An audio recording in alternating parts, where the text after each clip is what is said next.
Aquarius! Kumusta po kayo guys? Okay, so Aquarius, maraming salamat po sa walang sawang pagsubaybay sa ating mga reading.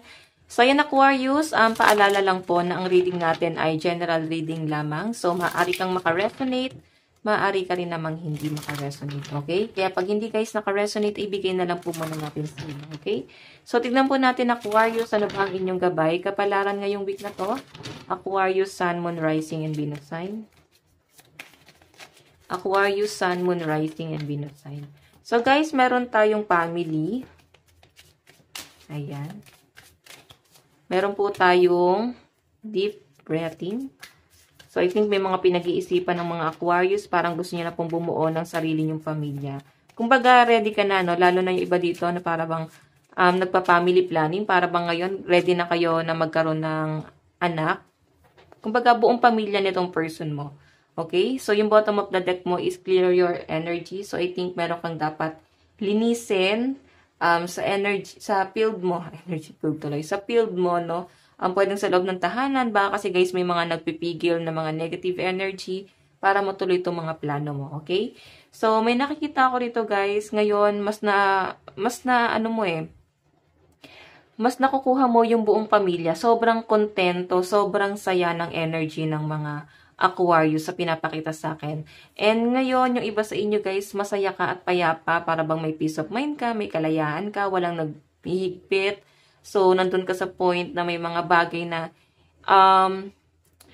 parang walang nagbabawal sa mga bagay na gusto mo sa buhay mo. Sobrang malaya ka lang guys, okay? And nakikita ko rin dito guys, ayan, yung iba sa inyo guys na hindi naman po in relationship. Maaaring ikaw ay single mom, pwedeng ikaw to.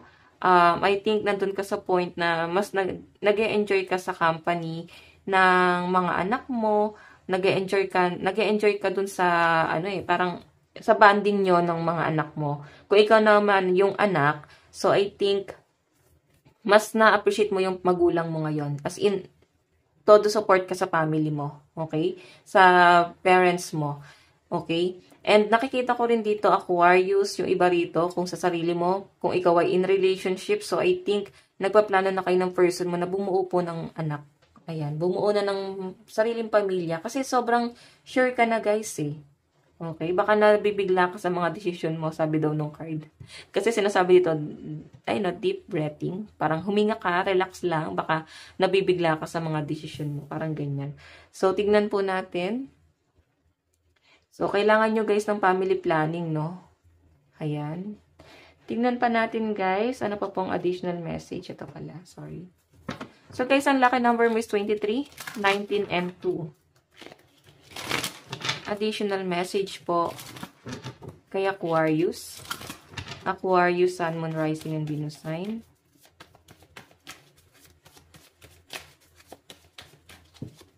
Siguro guys, pressure ka. Kasi siguro, yan, maaring napag-usapan nyo na nga ng person mo, no? So, kinakabahan ka, no? Bang feeling maging magulang, lalo na sa mga single, wala pang anak, no? So, meron tayong embrace, flow of life, and let your fears dissolve. Ayan. So, kung hindi ka pa siguro guys ready, huwag mo muna i-pressure yung sarili mo. Darating ka rin sa point na yan. Ngayon kasi guys, may mga priority ka na mas pagtutuunan mo daw ng pansin din ngayong week na to.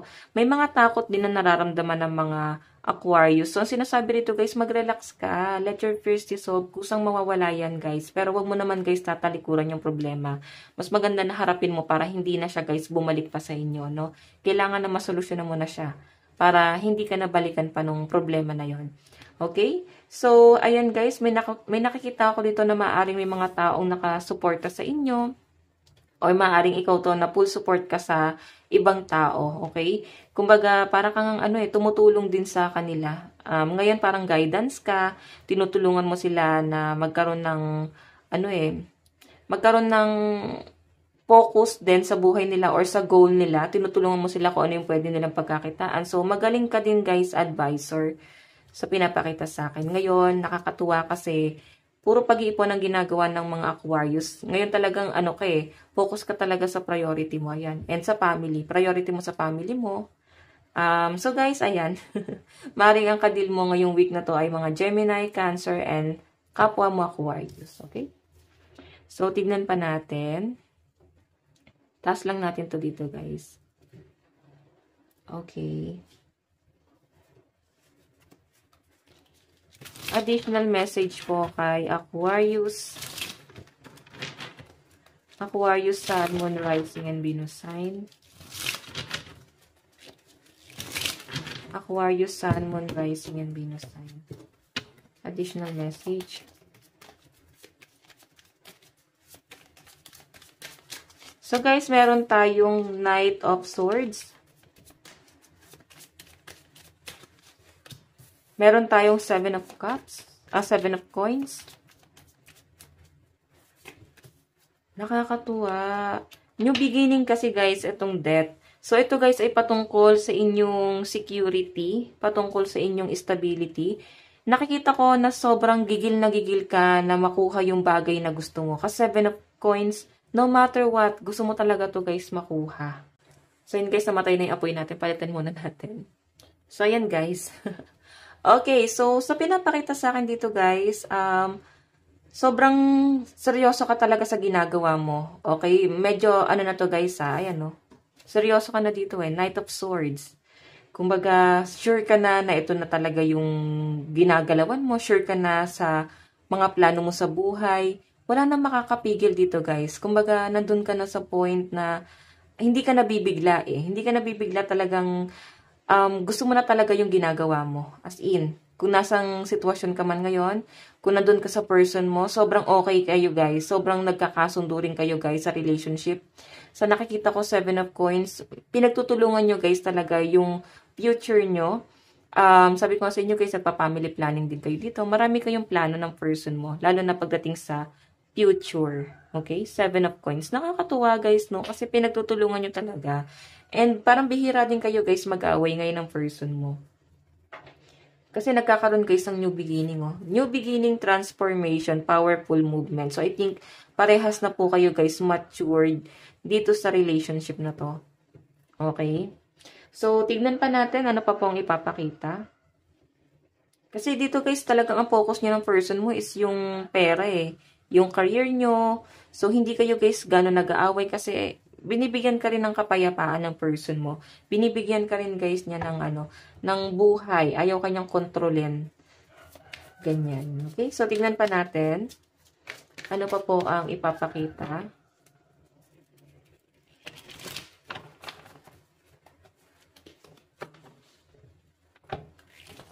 Iba sa inyo guys, sa pinapakita sa akin, parang bang nagkakaroon ka rin ng mga bagong plano pagdating sa mo sa source of income mo. Okay, siguro meron kang babaguhin kasi powerful movement. So, alam mo na magiging successful ka doon sa pagbabagong gagawin mo. Okay, kung ano man yan guys, I think, yes, tuloy mo lang yan guys. No? Tignan pa natin, meron po tayong Knight of Cups. Mahabang pasensya. Siguro guys, matagal mo itong pinag-isipan kung ano man itong changes na gagawin mo. Meron po tayong 4 of Coins. Diba? May pinag-iipunan. May nakita ko parang may kumakain ng mani. Nilagang mani. Ganon. So, tignan pa natin guys. Ano pa pong ipapakita? Meron po tayong Queen of Swords. Supportive yung person mo guys. Kasi ikaw yung matalino, ikaw yung may plano, ikaw yung maraming alam, no?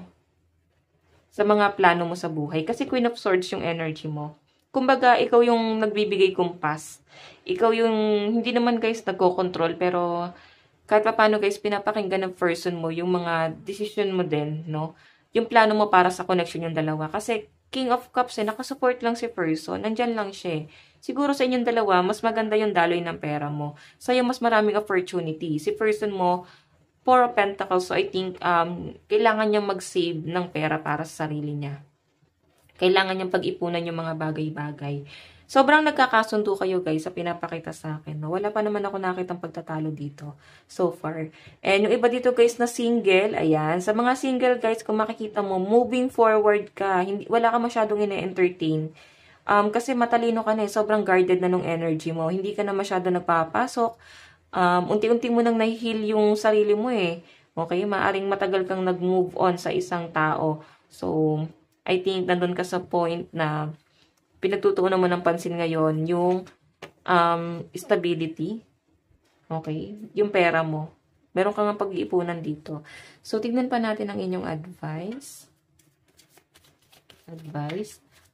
Meron tayong authenticity. Sorry guys. Ayan, tumatalon yung card. So, authenticity, individual, unique self-love. So, malakas ang energy ng mga single dito guys. Marami nag-a-admire sa mga single dito. Yung iba nga sa inyo guys, kahit in relationship. So, maaaring ikaw ay maguguluhan. Yung tipong, kahit hindi ka naman mukhang lalakero or babaero, nagmumukha kang ganun kasi maraming nagkakagusto sa inyo guys. So, ayaw mo naman ng hindi i-entertain. Okay, hindi naman kasalanan niya ng mga good looking.